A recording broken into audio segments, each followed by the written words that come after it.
Suspiria. It's the latest movie from the director of Call Me By Your Name from last year, I believe. Director's name? Luca Guadagnino, I think. There we go. I'm not going to attempt to pronounce it.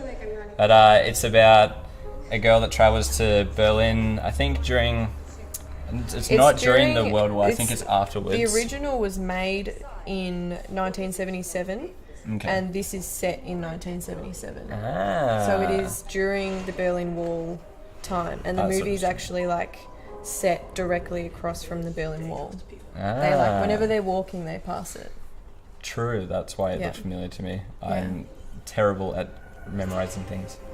It's about this girl that goes to this dance studio in Berlin, notorious dance studio where all the greats come from, and it becomes very apparent very quickly that there's some sinister things happening behind the scenes. Studio is perhaps just a witch coven.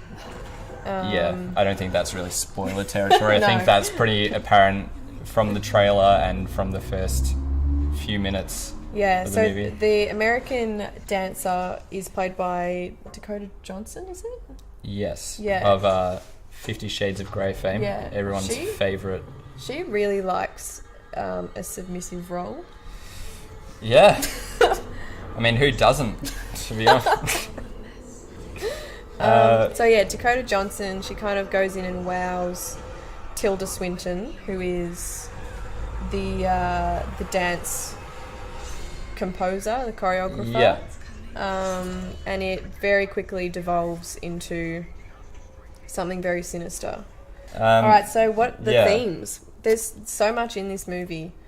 There's like rooms behind rooms, plots within plots. Like it's... I'd say 90%. Oh, actually, no, that's a lie. About 75% takes place inside the studio and follows basically them planning for this big night where they're showing off this massive routine, and some girls are unenthused with what's happening and some things happen to them during, and then the other 25% follows a psychologist doctor who's been in contact with one of the people who left the studio, and he's sort of investigating what happened. Yeah, so one of the dancers goes missing, and sort of this character called Joseph, secretly also played by Tilda Swinton. Which I didn't realise until afterwards. There's some old man drag in this, if that's your thing. With some very convincing prosthetics that I generally thought it was just a random old guy. Very convincing prosthetic penis going on, if ever you're interested. Not what I was referring to. I was talking more about the facial makeup, but yeah, I was definitely like, that is an old man's penis when he was on screen. So if that's not reason enough to go see this, then I guess we'll have to try and convince you more. So the girl who goes missing, Patricia, was a dancer, and she's sort of like, this is sort of where the cross plots sort of intertwine. Yeah. Sort of like Patricia, dancer, sort of finds out they're a witch coven, is quite possessed by the mother, and sort of it takes place against like a backdrop of essentially like what was a time of quite leftist violent protest, which is what happens with like the RAF. Yeah, it's a group of RAF that is sort of in the background of this movie, but it is essentially like a story of weirdly about female power. There is not a single male in this movie. Yeah, that is true. That is correct. Played by a male. I was about to say, I forgot it was played by Tilda Swinton. There we go. That's how convincing it is. But yeah, the entire movie, all female cast and led by Tilda Swinton, who's just insane. It is insane. In fact, the first shot of Tilda Swinton is as Dakota Johnson is dancing. Yeah, and then she walks in and she's in the background. Is there. It's and terrifying. You're like, I'm scared already. Which was me the entire runtime. I think this is one of the only movies I've seen recently where I was actually like on edge, shaking during. I'm like, something's gonna happen now, and I don't know. Yeah, I mean, it's the movie like opens with the intro of 6 chapters and an epilogue, so you know you're in for a long time. Yeah, and it is particularly long, but it is that may be the only detractor I feel, is that it is quite long, but I feel like there's enough going on during that it's worth sticking around for. I wouldn't say I was like disinterested at any point. I was always like anticipating what's happening next.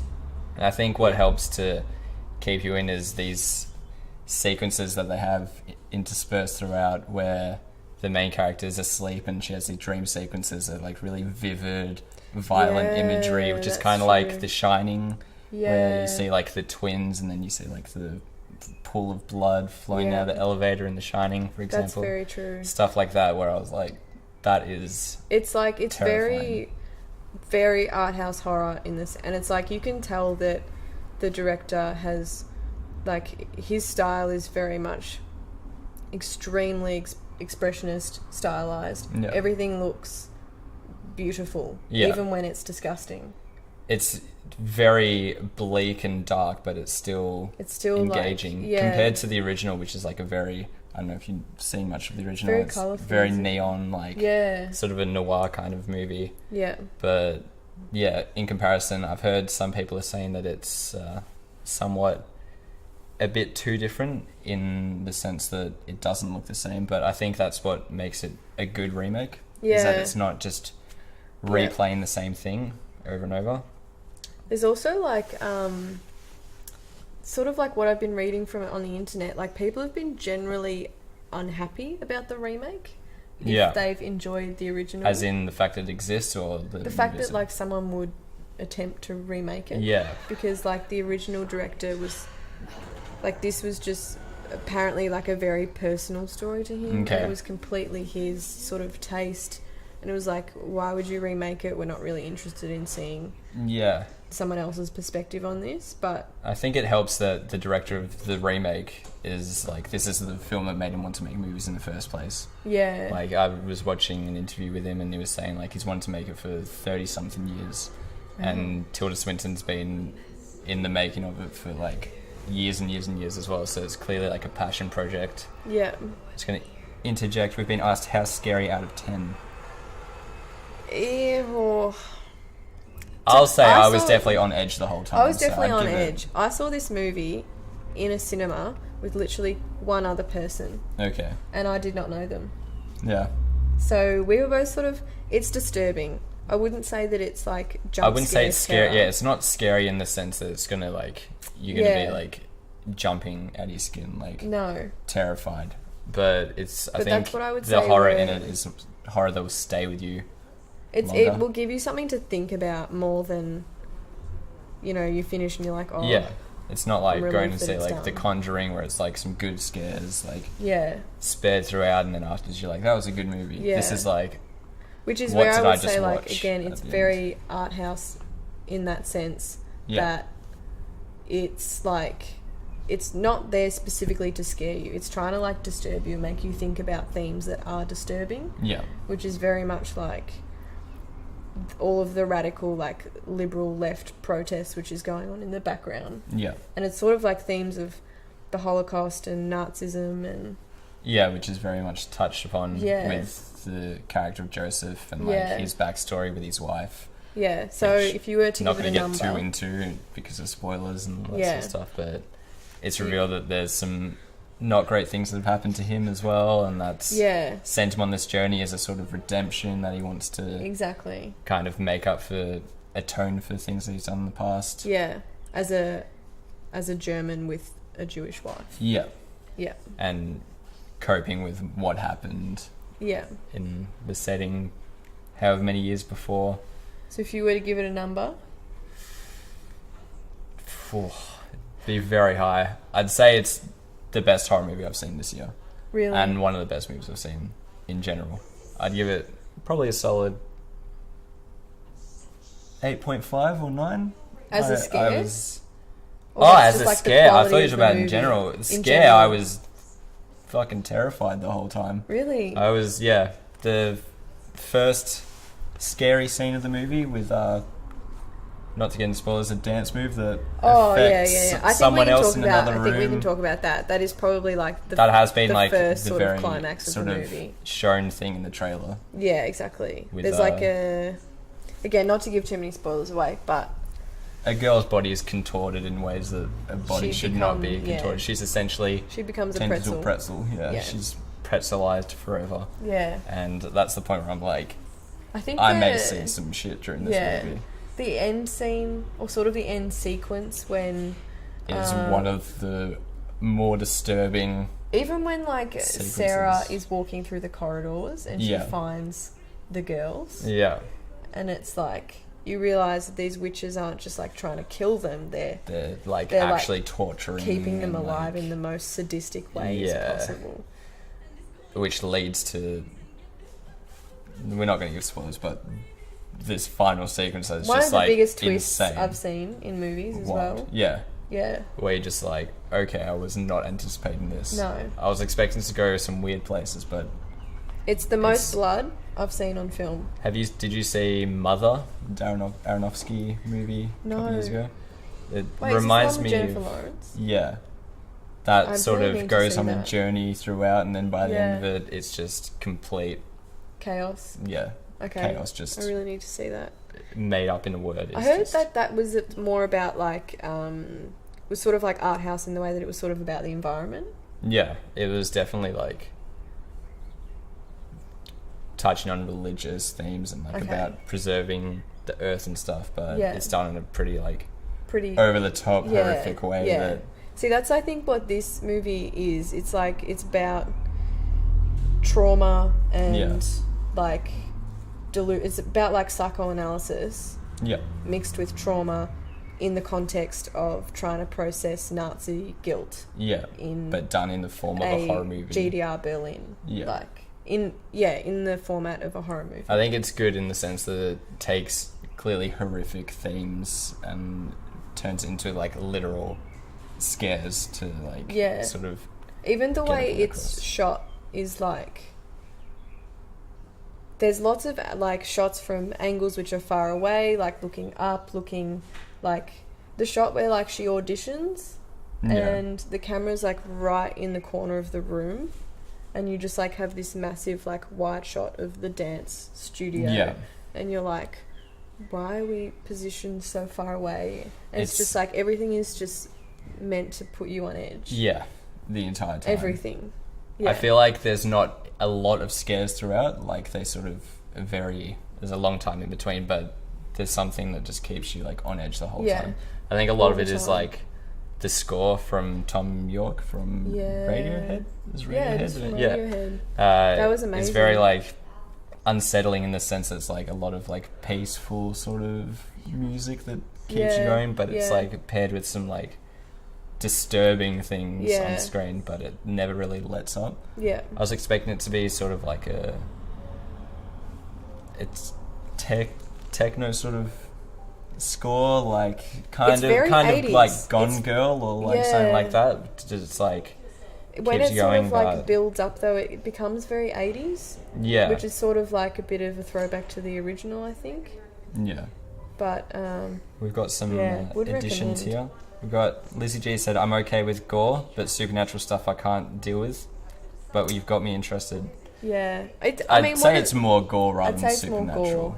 The only supernatural themes are like the witches. There's not really like anything that's like possessions or like anything like that throughout.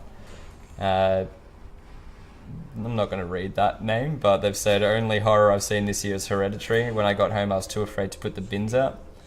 Yeah, Hereditary will do that to you. I'd say Hereditary is probably better in terms of like straight up scares, like a standard horror movie that's going to like keep you engaged with like a lot of scary sequences, whereas this is like something that sort of gets inside you and this will disturb you and like make you like properly think about like just the whole context of. I find like it particularly interesting why this movie is made in the setting of like German Republic of Berlin. Yeah. Like the Berlin Wall, I find that whole like part of history to be really disturbing. Yeah. And it's just interesting that like they've used that as a background. Yeah, they've used that as a backdrop of making a horror movie. like the entire history of the Berlin Wall is so like, I find it confusing myself and all over the place, and like you're not entirely sure what was going on half the time. It's hard to like sort of pick people as like good and bad, which I find is really interesting in this movie, because like when you get to the end you kind of see who the evil mastermind is. But it's played off as like you think you know who the antagonists are, and by the end. But then it gets to the epilogue. And then she has that confrontation with Joseph. And Without it's like spoilers. Without spoilers, but it's a conversation. It's a conversation, but it reveals. And then you're like, okay, I guess. Yeah, like there's no one that's like all completely evil or completely good. Like, which is what separates from a lot of horror movies nowadays as well. Yeah, is that there's either like a spirit that is like antagonizing everyone, and then they deal with it in the end, and everyone's happily ever after. Whereas this is like, it's just so uncertain. It is very uncertain, whole time.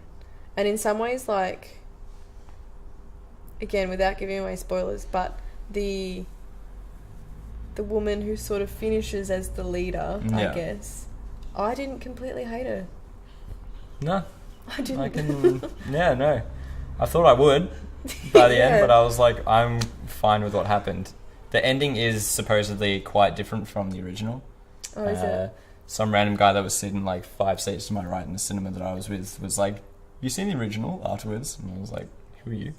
And then after I dealt with the fact that a stranger was talking to me in the cinema, got to talk with him, and then he said like the end is completely different in terms of like who ends up being like the mother of the coven, all this sort of stuff. Like it's a lot different. Might have to go back and watch it. Yeah, I'm intrigued. Apparently the original is even more violent, which is not something that I can fathom at this point in time, but it's definitely one to look back and see. Yeah. But overall, I'd say Suspiria is, if you can sit through a long movie, then there's a lot to get from it. And if you like that sort of time period as well, it's really interesting. Like the studio itself is sort of, I was reading stuff about it. It's like the way it sort of looks is that the letters of tons, the T-A-N-Z, which means dance, it's like, you can see it's sort of like painted over a previous word, and it's sort of like a previous Nazi occupied building, which has become this dance studio. Wow, you've done plenty of research into it then. I just found it so interesting. Like this movie's just got so much in it. Like whether it's sort of half-formed ideas, I don't know, but I think it's not like a layered film. It's more like there's just so many ideas. There's definitely a lot of intentional things that are thrown into it that like you may not pick up on. Like I didn't even pick up on that to start with. I didn't even like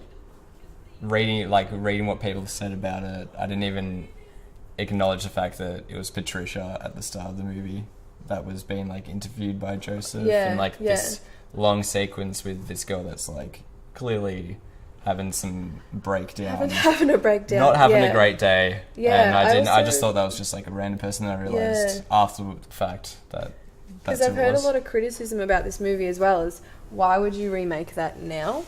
And I think like it's interesting because it does open with Patricia, and she's sort of having this crisis of being possessed, but also you sort of find out as the movie goes on that she was becoming increasingly radicalized by the issues with the RAF, and I think like it's an interesting time to sort of remake this movie, considering like everything that's happening in the world today.